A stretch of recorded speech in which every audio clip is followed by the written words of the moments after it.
एक पल नाम कबीरे का दादू मन चित लाए, अष्टि के असवारे को स्वान काल नहीं खावे। अब किसी तुलना की है अपने परम पिता परमात्मा कबीर जी की शक्ति की,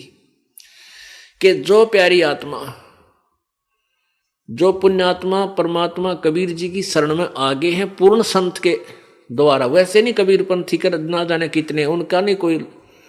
उनको वहां वो कबीर पंथी नहीं है, वो कबीर जी की शरण नहीं है, क्योंकि उनके पास वो मंत्र नहीं है जिससे काल डरे। इस पृथ्वी पर वर्तमान में इस दास के अतिरिक्त किसी के पास अधिकार नहीं है ये सच्चा नाम देने का, सत्य नाम देने का और सार नाम देने का, और ये ज्ञान किसी के पास नहीं है,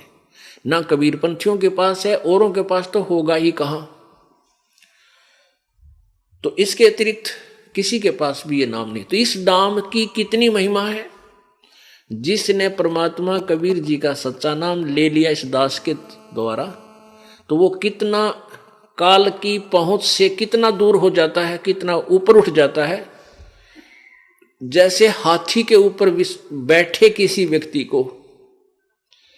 और कुत्ता हानि नहीं पहुंचा सकता, हाथी पर बैठे हुए व्यक्ति को कुत्ता श्वान कुछ भी हानि नहीं कर सकता, वो चाहे बेशक भौंकता रहे। तो पुण्यात्माओं, आप जी जो परमेश्वर कबीर जी की शरण में आगे हो, आप समझ लो हाथी पर बैठ गए और काल की पहुंच से कितना दूर हो गए। काल को कुत्ते की श्वान की संज्ञा दी है, फिर अब समझ लो कि श्वान, काल तो श्वान है, हाथ कुत्ता है,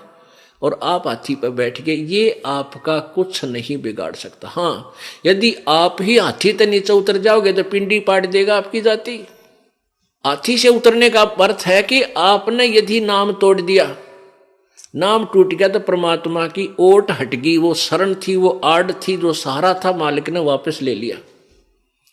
फिर तो काल आप पर खाओगा। तो इसलिए परमात्मा को हमने समझना है, उसके ज्ञान के आधार से